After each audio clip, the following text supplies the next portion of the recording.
Good evening, everybody. Welcome to Seed Online, and welcome to this specific talk, which we've entitled Encouraging Our Children to Say Yes. Now, such a talk is quite an ask. How on earth do we encourage our children to say yes? You know, I believe that parenting is the most difficult thing out there. There are no PhDs in parenting, there's no masters in parenting, yet each and every single one of us are expected to do the most marvelous job. And I think all the more so now, in this unprecedented time that we find ourselves in lockdown, we are all parenting like never before. Almost 24 hours a day, we have to deal with our children. And of course, there are going to be moments of conflict, there are going to be moments of defiance. So how on earth do we encourage at least our children to say yes? And I want to say something right from the onset, and that is that we've entitled the talk Encouraging Our Children to Say Yes, because if you're expecting by the end of this talk to have a magic wand that would suddenly insist your children say yes, I'm sorry to disappoint you. I don't have that one magic one for you. But what I'll discuss this evening is perhaps some ideas, some concepts of how we can create an atmosphere in the home, and particularly with our children, that would really encourage a yes, encourage positive communication to a point there, so yes, we can expect our children hopefully to say yes. But before we actually get into this specific technique, we have to start with a mind shift. We have to create a specific mindset, and I explain to you why. Because very often when we respond to any given situation, situations of conflict, or any given situation or experience, what we are doing is we are reacting. That's the big word. We are reacting to the situation automatically. It's an automatic reaction. And more often than not, that reaction we might regret an hour later, a day later. And then we say to ourselves, that was really terrible. I shouldn't have reacted that way. I shouldn't have said that. And we genuinely make a decision, we're not going to do this again. The next time such something happens, I'm going to react totally different. And yet we all know that when we find ourselves in similar situations, we're reacting that exact same way. Let me give you an example. Imagine you're about to go to work. There were days when we went to work. Imagine you're about to go to work and there's a very important envelope that you need posting. And you go to one of your children. It happens to be that this child is a bit of a scatterbrain, and you say to him, please remember this, please do me a favor and post this envelope. It's really important and needs to get in the post today. Please do it. And he says, yes, Daddy, I'll do it. He says, but please remember, don't forget. And he says, yes, Daddy, I'll post it, trust me. And you come home that night from work, you're exhausted, it's been a difficult day, and you spot that envelope in the exact same place where you left it. And you think to yourself, oh, he's done it again. He's done it again. And you see a child, and before you know it, you already say, the one thing I ask you, you can't do. You're such a scatterbrain. I mean, look at the rest of the family. All the other children would have done it straight away. And you, the one thing I ask you, you can't even do. Digs right deep. And your child goes away in tears. And an hour later, you feel awful. You know deep down, really? The one thing I asked him to do, he doesn't do. What about all the other things that he does? What about all the other things that he tries so hard? It's true, he might be with a scatterbrain, but did I really want to say that? And you think about how this child's feeling. You think about how he's been embarrassed in front of the rest of the family. And you say to yourself, that was awful. Never again. Never again. I've got absolute clarity, never again. And yet we know, a few days later, 2 weeks later, something similar happens again. Before we know it, we react in exactly the same way. We've done it again. We've said things that we didn't want to say. And the question is why? Why? I was so clear, I had that clarity in that moment. I'm not going to do this again. How is it possible that even after such a clarity, when I'm confronted with a similar situation, I'll tend to do it again? How is that possible? And the answer is like this. Listen carefully. The answer is because we don't choose our reaction at the moment when we're confronted with that experience. We don't decide how to react in the moment when we're confronted with that difficult situation, but rather we're just playing out the paradigm at the back of my mind. My reaction is automatic and it just plays out the mindset that I have about this child or about that given situation. Let me give you an example. Imagine you have two partners at work, but they don't get on with each other. They rarely see eye to eye. There's often tension in the business. One person constantly feels, I'm always the one who takes responsibility. Another partner, don't know what he does all day, I'm always the one who takes the responsibility. And that's relationship. Conflict, difficulty. And he says to me, listen, tomorrow morning the accountant's coming in at 11 o'clock. Please can you meet in the office at 9 o'clock in the morning because we have to go through the figures before the accountant comes in. Please be there. And the partner says, yes, I'll be there at 9 o'clock in the morning. 9 o'clock arrives, 9:30, 9:45, he's not there. And my first reaction is, typical. There he goes again. I take all responsibility. And I'm furious. He walks in at 10:15 and says, I'm really sorry, but there was so much traffic, I got stuck in traffic. I'm really sorry. I would have loved to get here, but I just couldn't. And that partner says, okay then. And he tries to put on a smile for the rest of the day, but deep down, he's seething. Deep down, he's really furious. Once again, this partner's let me go. But now, let's go to a different scenario. We talk about partners who get on really well with each other. There's a fantastic camaraderie between them. They're family friends. They've been in business for years, and it's been a fantastic relationship, a fantastic partnership. And he says, tomorrow morning, please be at 9 o'clock because the accountant's coming at 11. Please be on time. And he says, please, I'll be there. 9 o'clock arrives. 9:30, 10 o'clock, he's not there. 10:15, he walks in. He says, I'm really sorry. There was traffic, and I'm sorry I'm late. And he goes, don't worry about it. Actually, thank you so much for coming. It was an amazing quiet time that I needed to get to those emails. Now I'll ask you a question. You have two identical scenarios. But partner number one, he's furious.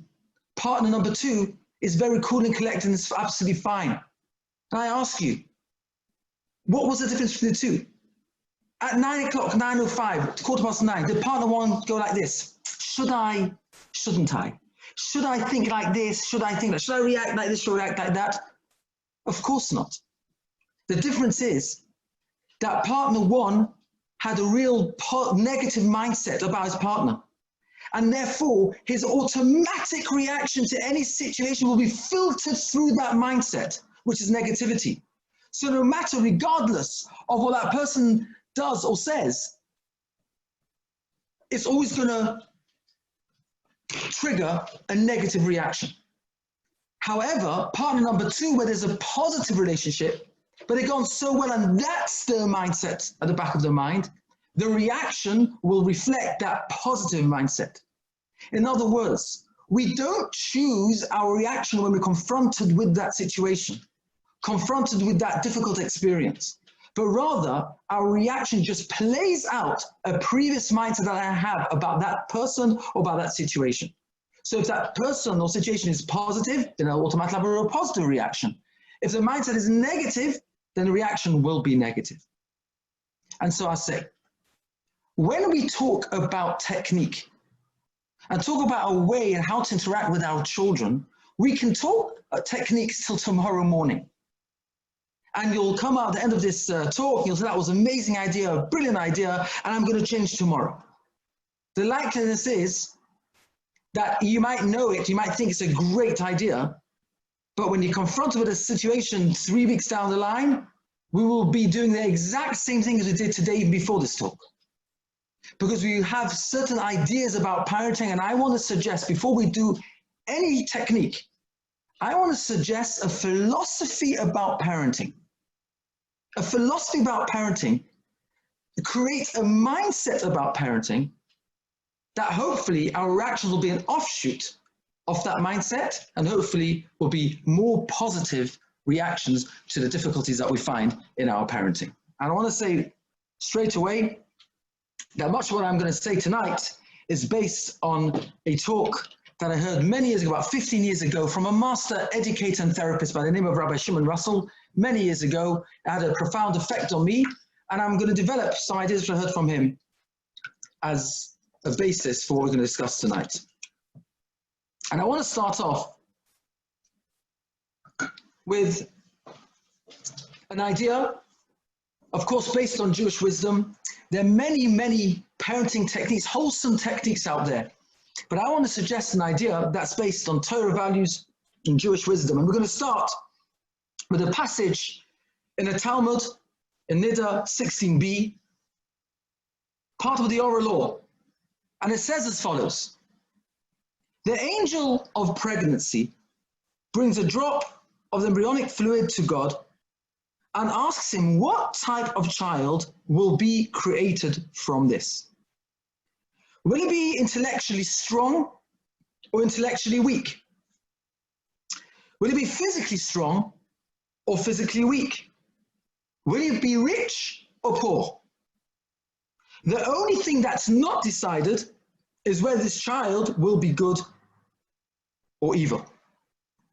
Let's just analyze what this piece of Talmud tells us. Way before a child is even born, the very elements of what makes up a human being is already predetermined. The intellectual capacity of this child. What is this child going to be able to comprehend later on in life? Is it going to be intellectually weak or poor? That's already predetermined long before the child is born. His physical capacity. Will it be weak or is it going to be strong? And his environment, rich or poor? All this is predetermined long before the child is born. And the only question is, what will this child do with those tools that he's been given, or lack of tools that he's been given? That's the only question. How will that play out? But all these things, the very element that makes up a human being, are decided way before the child is even born. But it goes further than that. Because Rashi, one of the prominent medieval commentators, says on that piece of Talmud, he explains and he says that everything is predetermined. He says all his personality and character traits, and all events that will transpire in its life, obviously referring to the events that are beyond our control, are all decreed before. Let's say that again. All his personality and character traits, all events that will transpire in its life are all decreed before, even before the child is born. That means, therefore, that whether our child is curious or he's very cautious, or whether he's organized or he's careless, or whether the child is nervous or confident, whether he's generous or stingy, an introvert or extrovert, or patient or impatient, all of this is decided before the child is born. It's predetermined. Which is mind-blowing when you think about it. I mean, let's face it. We all know, everybody listening to this talk, we all know that we all have positive character traits. We're all wonderful people. We have talents. We do great things. But we all know that we have deficiencies. We all know that we have natural weaknesses. And if we don't know it, then our wives for sure know it, and our spouses for sure know it. And it has to be this way, because we know that the purpose of life is growth. And growth by definition only happens through challenge. Because when we overcome a challenge, we become greater and stronger people. So if a person is naturally impatient, so now that his life's challenge is to overcome that impatience. And when he overcomes those situations where his natural impatience will come out, he becomes a much stronger person. That's the purpose of life. Life's not supposed to be an easy ride. We're all given difficulties and weaknesses and different situations in life, and the purpose is to overcome those challenges, to overcome those weaknesses.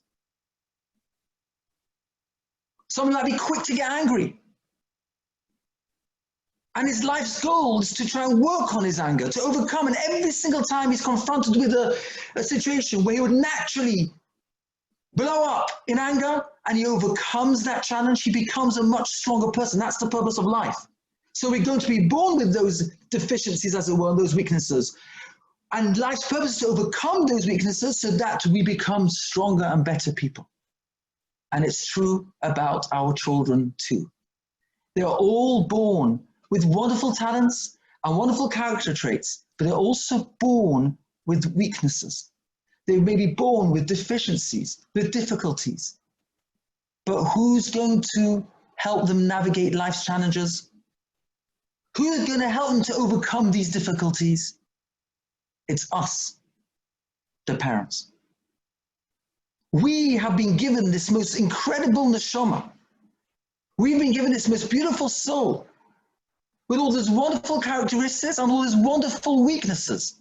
And it's our job as parents, it's our job as caregivers to help this child to navigate life's challenges, to help them to navigate life's difficulties and help to overcome and to become strong and confident people.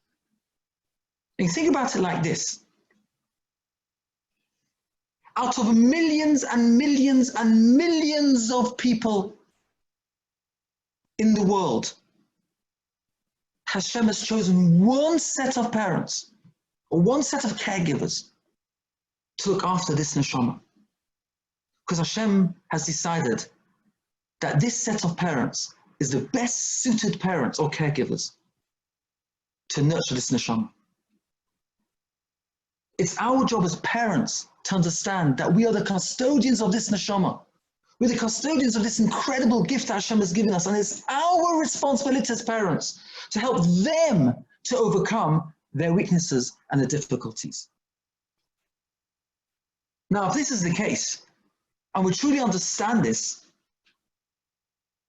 then our lazy child, our manipulative child, our insensitive child, whatever you want to call, whatever names you want to put on our children, they're all God sent. Hashem has given to us to help us to give them to us. It's our responsibility to nurture that neshama. And so then we have to think about that why question. Why are you so lazy? Why are you so manipulative? Why can't you get your act together? I've told you so many times, the big why question that we ask. We put it on our children. We put a response on our children. Why? Why? Why? You know what the answer should be? You know what the answer is? The answer is because Hashem has decided that I'm going to be this neshama with this, whatever it is, this difficulty, this challenge, and it's you, my parents, whose job it is to help me to overcome. That turns everything else on its head. Why? The answer is because that's what Hashem gave me. It's not my fault that I have a natural tendency to be lazy. It's not my fault that it's my natural tendency to get angry quickly. But it's your job as parents to help me to overcome that. One thing is for sure, our children don't choose to be angry when they wake up in the morning. They don't get up and wake up in the morning and think to themselves, you know what, I want to be lazy today. They don't choose their difficulties. But Hashem has chosen us as parents to help them to overcome those difficulties. And I find it very fascinating how we ask the why question when there's difficulty. We don't ask the why question when we get the nachas. You know, you go to parents' evening and you find those parents, you stand there standing, looking at their, the wall display, and they're proudly, very loudly gawking at their child's amazing, beautiful picture. Wow, look, want everyone to see their child's most magnificent drawing.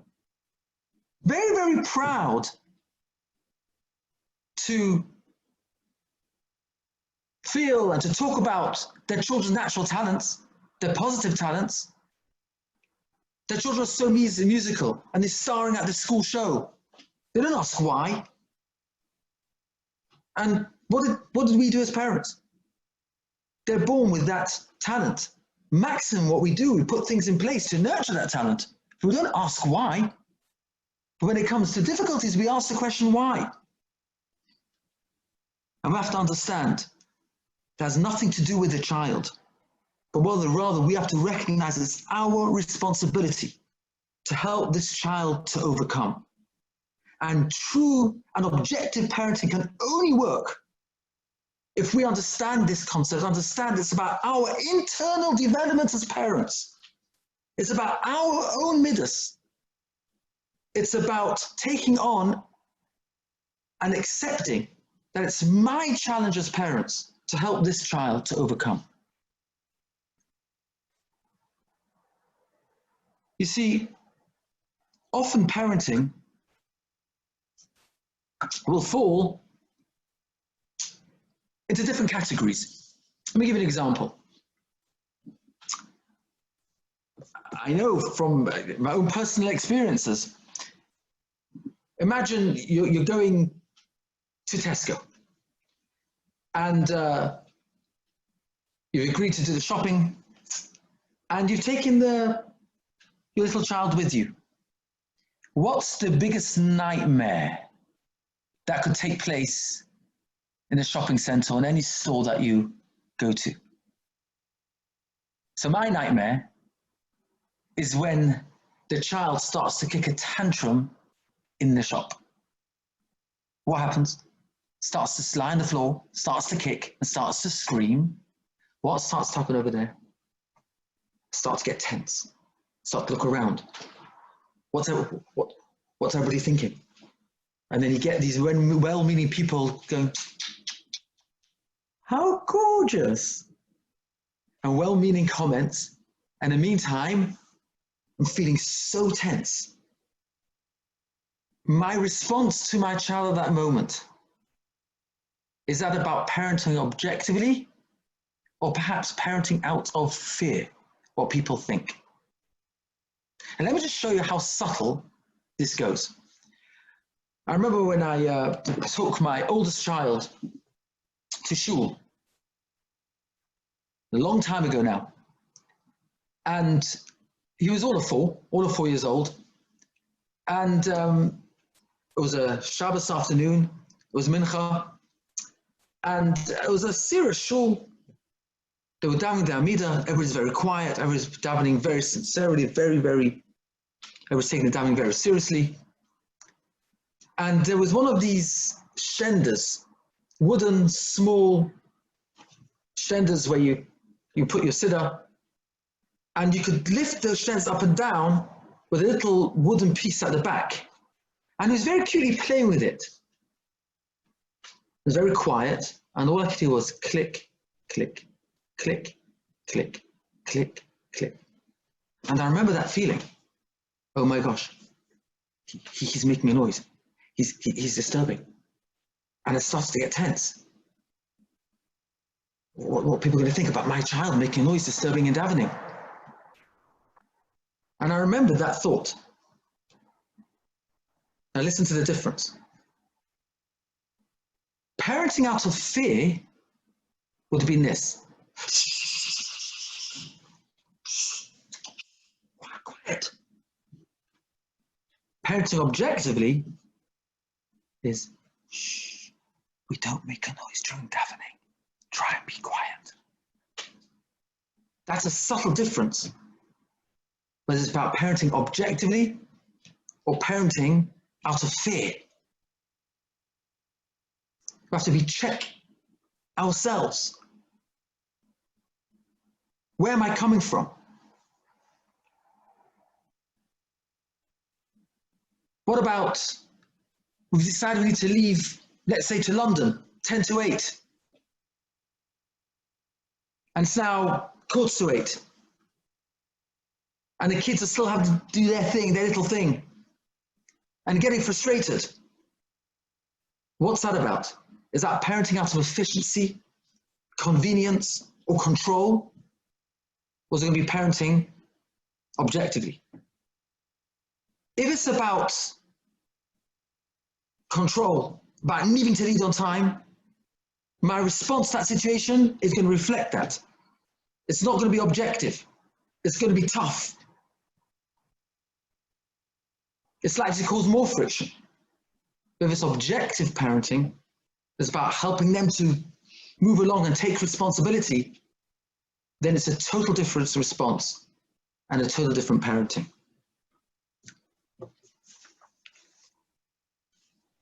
So the mindset that we're talking about is to understand that true parenting will only happen when we understand that it's about my responsibility as parents, when we understand that it's about the neshama that Hashem has given me to look after, and it's not about them. They're born with certain difficulties, and it's my job to help them to overcome. And when that's the mindset, then everything will follow through.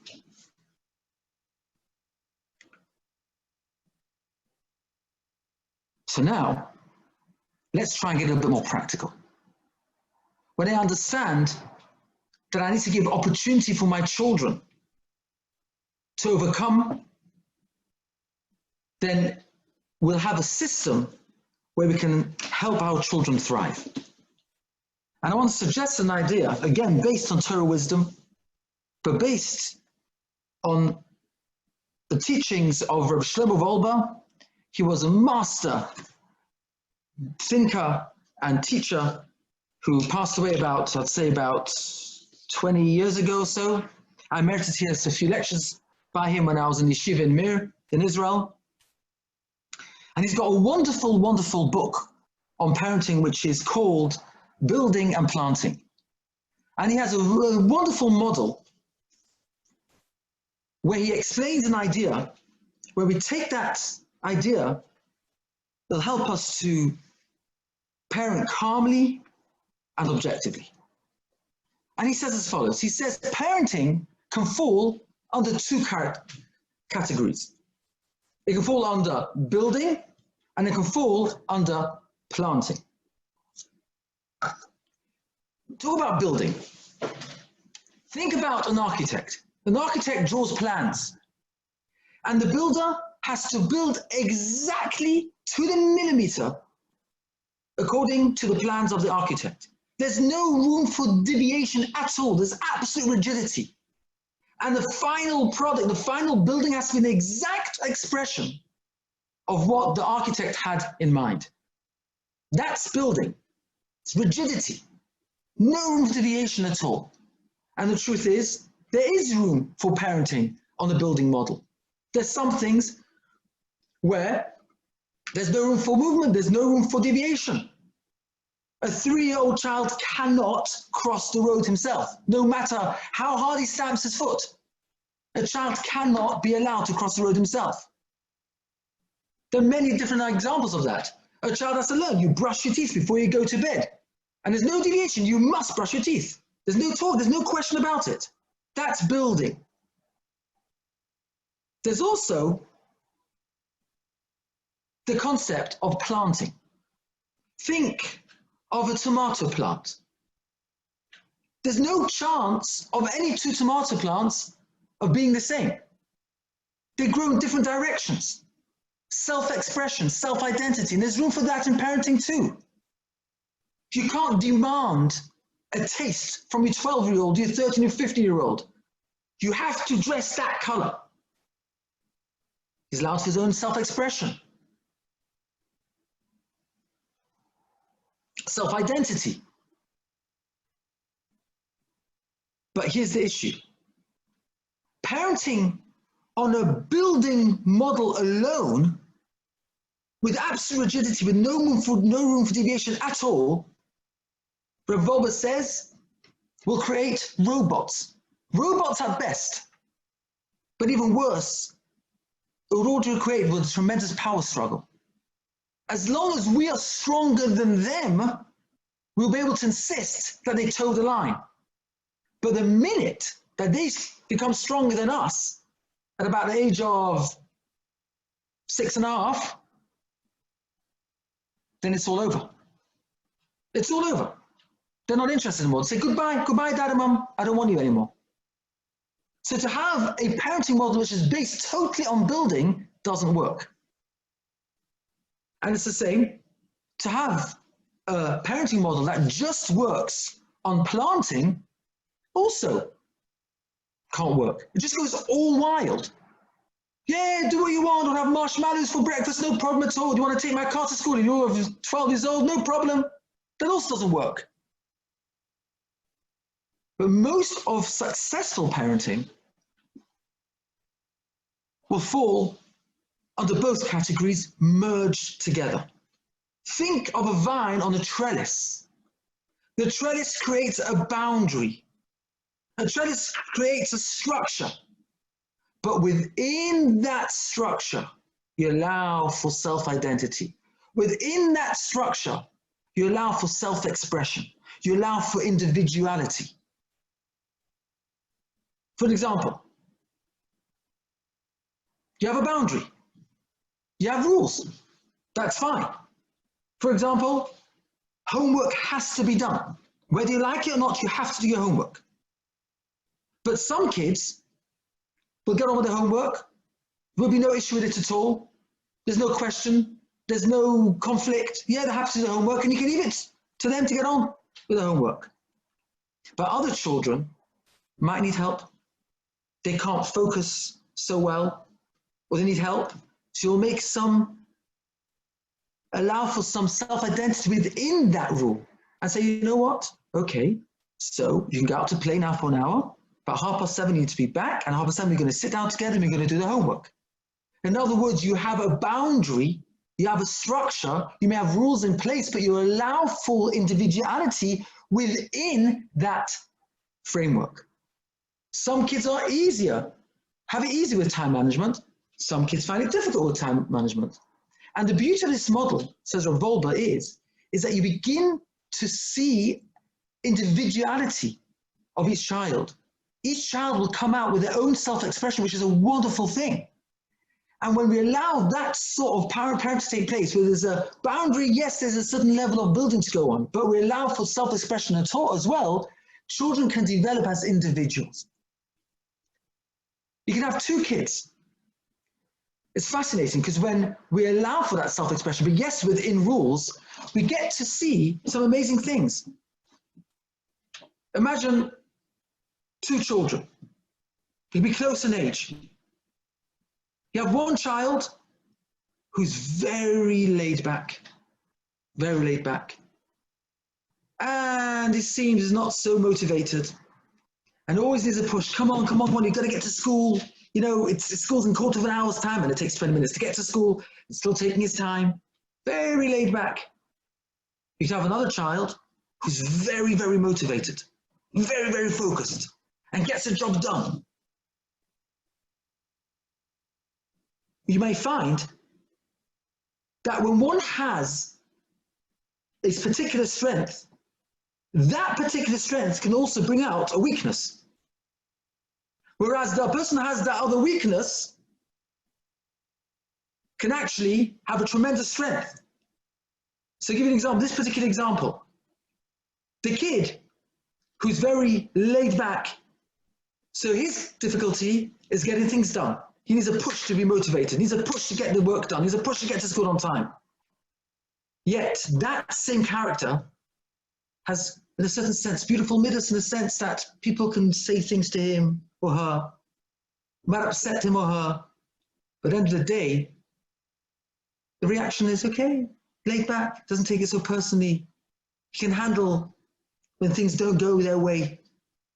Whereas the person who has that strength, let's call it, who's always motivated and very, very focused, that comes often with rigidity. And when things don't go their way, it becomes much more difficult. And it's harder to be around them when things don't go their way. They get very upset, they get very angry very quickly. So you see that you're able to see the individuality of every child, where one has a strength that actually becomes the other's weakness, and the other's weakness becomes the other person's strength. And if we're able to build an atmosphere at home where we allow for individuality, we allow for self-identity, self-expression, but within boundaries, it'll give us an opportunity to really get to know our children. And as we said, it'll help us to parent objectively. So I want to suggest to you now a technique that can, as we said, how can we encourage our children to say yes? When we understand that it's our responsibility to help them to say yes, as we said at the very beginning, and understanding that we have to have a structure in place, but also allow for some flexibility. So again, I want to quote from a Torah source. The Torah tells us, I have placed life and death before you, blessing and curse, and you shall choose life so that you will live. We were given this Torah, this book, which is the rules of living, by Hashem to Moshe, and passed down. This is the book that we have. These are the rules that we have to live. But Hashem tells us, I'm giving you that choice. Choose life so that you will live. We're not forced, but we're given a choice. Hashem doesn't want us to be forced. Hashem doesn't want us to have a robotic existence. Imagine every single time I was about to lie, I'll get an electric shock shooting through my body, I'll never lie. Imagine every time I gave some tzedakah, suddenly a 50-pound note would fall down from heaven. I'll be giving tzedakah all day. Hashem doesn't want us to have a robotic existence. Hashem wants us to always choose. Hashem gives us that choice between good and evil, right and wrong. But Hashem supports our ability to choose through reward and punishment. He supports our ability to make the right choice through reward and consequence. And this way, we grow and we take responsibility. And if we can use that same model with parenting, that same technique would actually give our children the opportunity to choose. Now, of course, there's some things, like we said before, you can't give a choice to our children. There are many things that we can't give a choice to our children, of course not. Many things. But there are many, many areas where we could give the choice to our children. And when we do this, I think three things will happen. Firstly, as we said, we empower our children to make a choice. And when they make a choice, they will take responsibility for the choice, whether for the good or whether for the bad. If they've done well, they will celebrate the responsibility and they will celebrate the choice they made. And if they made a bad choice, they'll understand that there are consequences for that choice and they'll take responsibility for that choice. So empowering them to make choices. In other words, we're giving them that power to make the choice. And the second thing that will happen is that we will discover the real child. When we actually watch and see what choice a child will make, we'll discover the real child. We'll know the real struggle of our children, and then we'll know how best to help them to overcome future struggles. And thirdly, it will shift the battleground away from the parents, and it will be solely on the child. Let me give you an example. We're in lockdown, and it's difficult. The children have got work from school. It's difficult to motivate them. Yeah, sometimes maybe they won't do it. And Bobby comes and says, Dad, and you know where that dad's going already with that tone of voice, Dad, I want to play with my PlayStation now. And Dad says, Bobby, we spoke about this yesterday. You cannot play with your PlayStation until you've done your homework. And you haven't done your homework, you don't touch that PlayStation. But Daddy, I really, really want to play with PlayStation. We're not going down that road again. I said, no, we're not having that PlayStation. But Daddy, really, really want to play PlayStation. I said, no, you have not done your homework. The last 5 days you haven't done your homework. And I said yesterday, but Daddy, you mean it's Daddy, no, I want everybody. Don't you dare talk to me like that. But I'm going to take it. No, you don't. I am going to take it. No, you're not. I'm not. Don't you dare. And by now, Daddy and Bobby are locked into this battle against the cupboard where the PlayStation is. Now I ask you, who's battling here?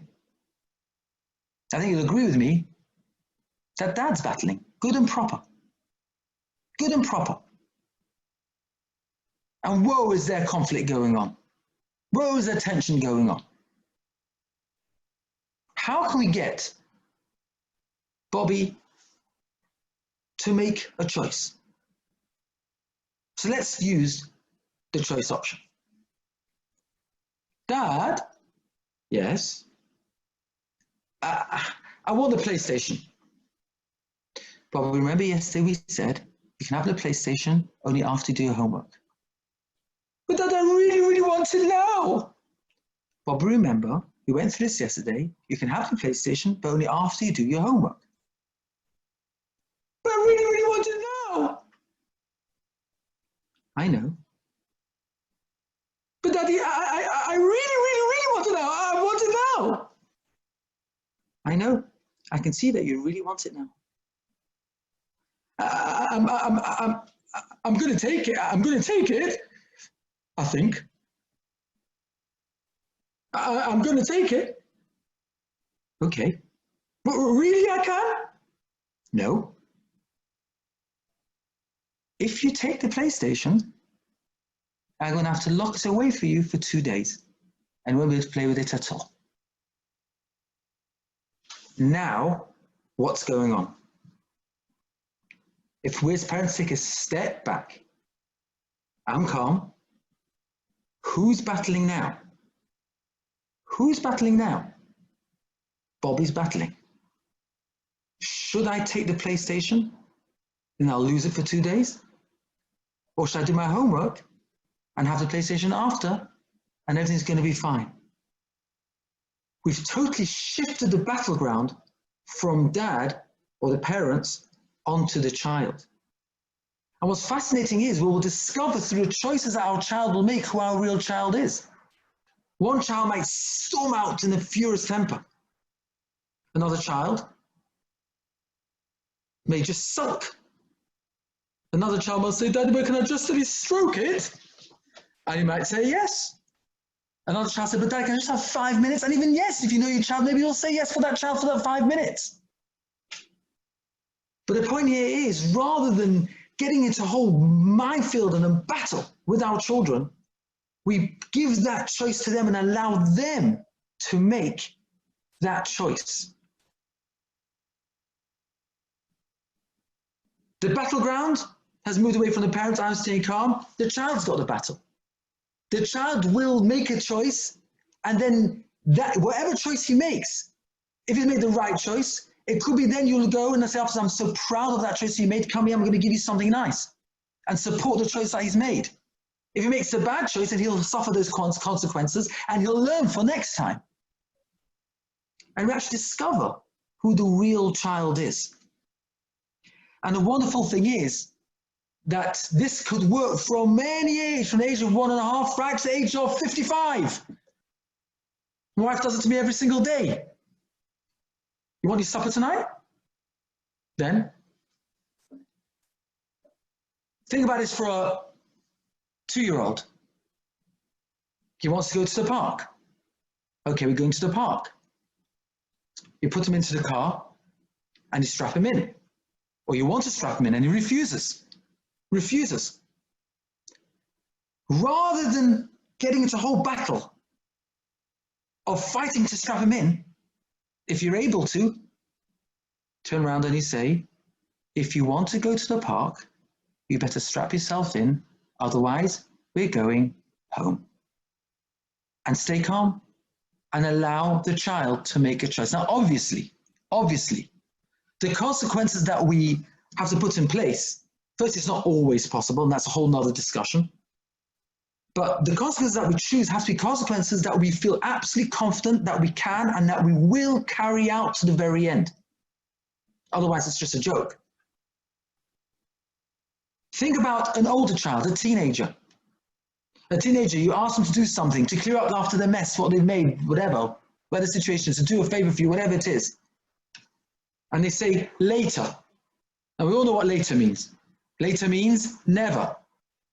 Rather than getting frustrated and annoyed, again, it's got to be all age appropriate. It's got to make sense for the child. For that child, it's got to be age appropriate. Something as simple as, I'm giving you 5 minutes to do it.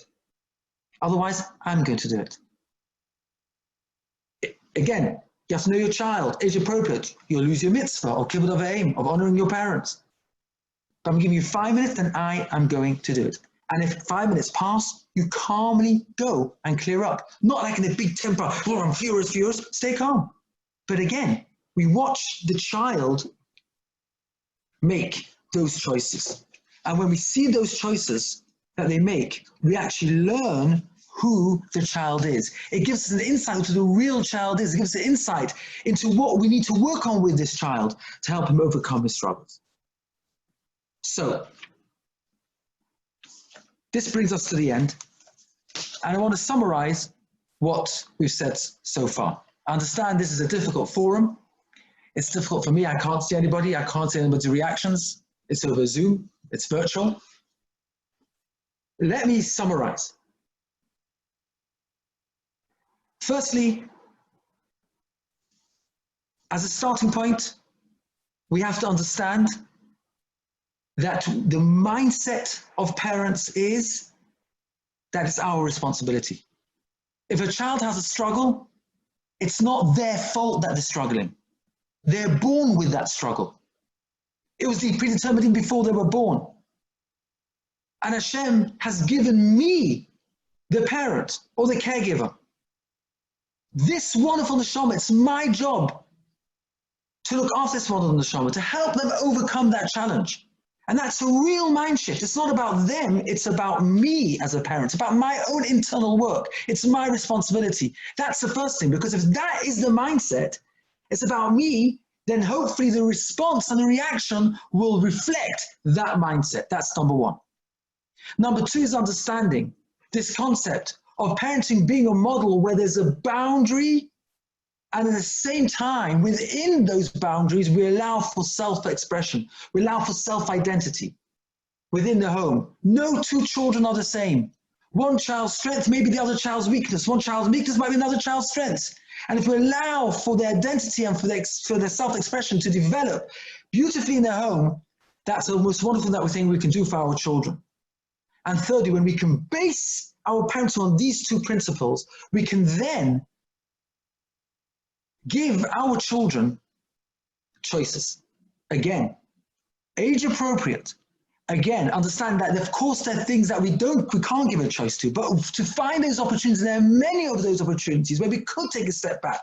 Understanding it doesn't matter if they fail. It doesn't matter if they didn't do what I told them to do. Let's give them that option. Let's give them that opportunity to make a choice. Let them celebrate the good choices that they make and let them learn the consequences from the bad choices that they made. And of course, we need to have another discussion. For now, it's getting late. What is an appropriate consequence? What's an appropriate reward? All that needs broader discussion. But I'm just suggesting a principle tonight. To give opportunity for our children, empower them to make choices. Because when we see them make choices, we also allow ourselves to see the real child. We watch that child struggle, and we learn so much about our children when we watch them struggle, and we see the choices they make. And that will then help us to learn what they really need. It helps us to develop an understanding of what they're really going through, and that will in turn help us to help them to overcome their struggles. So what I want to just finish off with the following. It's getting late, and I don't think now is the right forum to take questions, but I do urge all of you, if you want to take this further, firstly, as an organization, we have plenty of parenting ideas and courses. In fact, we have an amazing, amazing parenting book that our very own Rabbi Herman has authored together with Professor Gershon. Fantastic, fantastic parenting book that's being produced and authored by Rabbi Herman and Seed. And we have many parenting courses which will be advertised. And Please God, there will be further sessions like this one. But I urge you, if you do have any questions, please feel free to email me at Shaya, that's Shaya, at seed.uk.net. That's Shaya, Shaya, at seed.uk.net. Feel free to email me at any time, and I'll be pleased to respond to you accordingly. Thank you very much. Thank you very much, everybody. Have a good night.